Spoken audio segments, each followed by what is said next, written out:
नमस्कार। मैं doctor Surendra Singh, assistant professor, BSR government arts college Alwar. आज मैं आपको BA भाग प्रथम ईयर के राजनीति विज्ञान विषय के प्रथम पेपर राजनीति विज्ञान के मूल आधार पुस्तक में से छठे अध्याय अंतःनुशासनात्मक अध्ययन के शेष रहे भाग राजनीति विज्ञान के अन्य सामाजिक विज्ञानों से घनिष्ठ संबंध के बारे में अध्ययन करवाऊंगा। मनुष्य एक सामाजिक प्राणी है और उसके सामाजिक जीवन के विभिन्न पक्ष हैं, जैसे राजनीतिक, आर्थिक, मनोवैज्ञानिक पक्ष आदि। मानव के सामाजिक जीवन के इन विभिन्न पक्षों का अध्ययन करने के लिए विभिन्न सामाजिक विज्ञानों की स्थापना की गई है, जैसे राजनीति विज्ञान, अर्थशास्त्र, मनोविज्ञान, समाजशास्त्र आदि आदि। किंतु मानव के सामाजिक जीवन के इन विभिन्न पक्षों में एक आधारभूत घनिष्ठता एवं एकता पाई जाती है। अतः इन विभिन्न सामाजिक विज्ञानों में भी एक आधारभूत एवं घनिष्ठता पाई जाती है। वस्तुतः यह विचार अन्य सामाजिक विज्ञानों की तरह राजनीति विज्ञान के बारे में पूर्णतः सत्य है। राजनीति विज्ञान अन्य सामाजिक विज्ञानों से घनिष्ठ संबंध मानने की परंपरा बहुत पुरानी है। प्राचीन यूनानी विचारक प्लेटो की राजनीतिक रचनाओं में दर्शन एवं आचार शास्त्र से राजनीति की घनिष्ठता स्पष्ट होती है। अरस्तु ने अपने राजनीतिक विचारों के विकास में दर्शन शास्त्र व नीति शास्त्र के अलावा इतिहास व जीव विज्ञान के तथ्यों का सहयोग लिया है। मध्ययुगीन विचारक सेंट ऑगस्टाइन, थॉमस एक्विनास की रचनाओं में धर्मशास्त्र व नीति शास्त्र के साथ राजनीति की घनिष्ठता प्रकट होती है। 16वीं सदी अर्थात आधुनिक युग के प्रारंभ में एक प्रमुख विद्वान मैकियावेली ने अपने राजनीतिक विचारों के निर्माण में इतिहास की पर्याप्त इस्तेमाल किया है। इसके बाद होब्स ने अपने राजनीतिक चिंतन के निर्माण में ज्यामिति, यांत्रिकी तथा चिकित्सा शास्त्र के तथ्यों व सिद्धांतों का उपयोग किया। रूसो व मॉन्टेस्क्यू ने राजनीति एवं भूगोल की घनिष्ठता को स्वीकार करते हुए बताया कि भौगोलिक परिस्थितियां शासन प्रणालियों का निर्धारण करती हैं। राजनीति विज्ञान व अन्य विज्ञानों के बीच घनिष्ठ संबंध स्वीकार करने की उपरोक्त परंपरा में 18वीं सदी के अंतिम और 19वीं सदी के आरंभिक काल में कुछ बाधाएं आई, क्योंकि इस काल में राजनीति विज्ञान सहित विभिन्न विज्ञानों को अपने आप में पूर्ण एवं स्वतंत्र विषय मानने पर बल दिया गया। किंतु 19वीं सदी के मध्यकाल से पुनः इस तथ्य पर जोर दिया जाने लगा कि सभी सामाजिक विज्ञानों में घनिष्ठ संबंध होते हैं।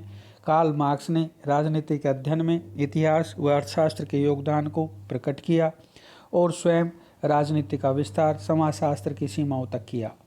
उसने सामाजिक अवस्थाओं, सामाजिक परिवर्तन, वर्ग तथा वर्ग संघर्ष जैसी समाजशास्त्रीय अवधारणाओं को राजनीति के क्षेत्र में स्थान दिया। इसी काल में काम्टे ने भी राजनीति विज्ञान सहित विभिन्न सामाजिक विज्ञानों की घनिष्ठता पर पर्याप्त बल दिया। 20वीं सदी के प्रारंभ के साथ ही अन्य सामाजिक विज्ञानों के साथ राजनीति विज्ञान की घनिष्ठता को प्राय एक निर्विवाद सत्य के रूप में स्वीकार किया जाने लगा। तो भी इस बारे में सीमित मतभेद रहा कि किस विषय से संबंधित राजनीति विज्ञान का सर्वाधिक घनिष्ठ संबंध है। सीले ने राजनीति व इतिहास की पारंपरिक या पारस्परिक घनिष्ठता को स्वीकारा और इन्हें एक दूसरे का अभाव में अपूर्ण विषय बताया। सेलिगमैन ने अर्थशास्त्र व राजनीतिक घनिष्ठता को स्वीकार करते हुए आर्थिक तथ्यों को कारण एवं राजनीतिक घटनाओं को उनका परिणाम बताया। किंतु 20वीं सदी के तीसरे दशक में राजनीति और मनोविज्ञान की घनिष्ठता पर अधिक बल दिया गया और उसके बाद राजनीति एवं समाजशास्त्र की घनिष्ठता स्वीकारी जाने लगी। उपरोक्त विवरण से स्पष्ट है कि विभिन्न सामाजिक विज्ञानों के साथ राजनीति विज्ञान की घनिष्ठता को अनेक विद्वानों ने स्वीकारा है और गार्नर ने उनके इस विचार को प्रकट किया है कि हम दूसरे सहायक विज्ञानों व विषयों के ज्ञान के बिना राज्य की तथ्यात्मक घटनाओं की पूर्णता को एक विज्ञान के रूप में राजनीति विज्ञान को पर्याप्त मात्रा में नहीं समझ सकते, जैसे कि रसायन विज्ञान के बिना जीव विज्ञान को और गणित शास्त्र के बिना यंत्र विज्ञान को उनकी समग्रता के साथ नहीं समझा जा सकता। द्वितीय विश्व युद्ध के बाद स्थापित व्यवहारवाद ने न केवल राजनीति विज्ञान की अन्य विज्ञानों से घनिष्ठता का पूरा समर्थन किया, अपितु उसने इस घनिष्ठता को राजनीति विज्ञान के अध्ययन की एक पूर्व स्थापित एवं अनिवार्य शर्त के रूप में मान्यता दी। व्यवहारवादियों ने विशेषकर मनोविज्ञान, अर्थशास्त्र एवं समाजशास्त्र से राजनीति की घनिष्ठता को स्वीकारा है। व्यवहारवादियों के उपरोक्त विचार को उत्तर व्यवहारवादियों ने भी स्वीकारा है। आधुनिक राजनीतिक दृष्टिकोण के प्रमुख विचारक कैटलिन का मत है कि राजनीति विज्ञान और समाजशास्त्र अभिन्न हैं और वास्तव में एक ही वस्तु के दो पहलू हैं। एक अन्य आधुनिक राजवैज्ञानिक ड्वाइट वाल्डो के अनुसार राजनीति विज्ञान के इतिहास का एक बड़ा भाग अन्य सामाजिक विज्ञानों के साथ इसके घनिष्ठ संबंधों के संदर्भ में फिर से लिखा जा सकता है।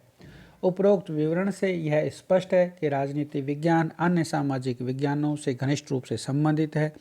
इस घनिष्ठता के कारण ही राजनीति विज्ञान के अध्ययन में प्राचीन काल से ही अंतर अनुशासनात्मक अध्ययन की परंपरा रही है। ऐतिहासिक दृष्टि से इस अंतर अनुशासनात्मक अध्ययन के संबंध में तीन अवधारणाएं दिख पड़ती हैं: परंपरावादी, मार्क्सवादी और अनुभववादी, जो हमने पिछले वीडियो में पढ़ी हैं। अनुभववादी दृष्टिकोण के विकसित ही रूप व्यवहारवाद और उत्तर व्यवहारवाद हैं, जिन्होंने राजनीति विज्ञान की अन्य विज्ञानों से घनिष्ठता को स्वीकार करते हुए आधुनिक अंतर अनुशासनात्मक उपागम का विकास किया और जिसका उल्लेख हम पहले कर चुके हैं। राजनीति विज्ञान, समाजशास्त्र, इतिहास, नीतिशास्त्र, अर्थशास्त्र एवं मनोविज्ञान मूलतः सामाजिक विज्ञानों की श्रेणी में आते हैं और वे सामाजिक जीवन के विभिन्न पक्षों का अध्ययन करते हैं। इनमें से प्रत्येक सामाजिक विज्ञान का संबंध समाज से ही है, अतः इन विज्ञानों में एक आंतरिक और आधारभूत एकता भी पाई जाती है। किंतु इस प्रकार की एकता एवं घनिष्ठता के बावजूद इन विज्ञानों में महत्वपूर्ण अंतर भी है, जिनके कारण ही वे आज भी किसी मात्रा में अपने अस्तित्व की पृथकता को बनाए हुए हैं। धन्यवाद।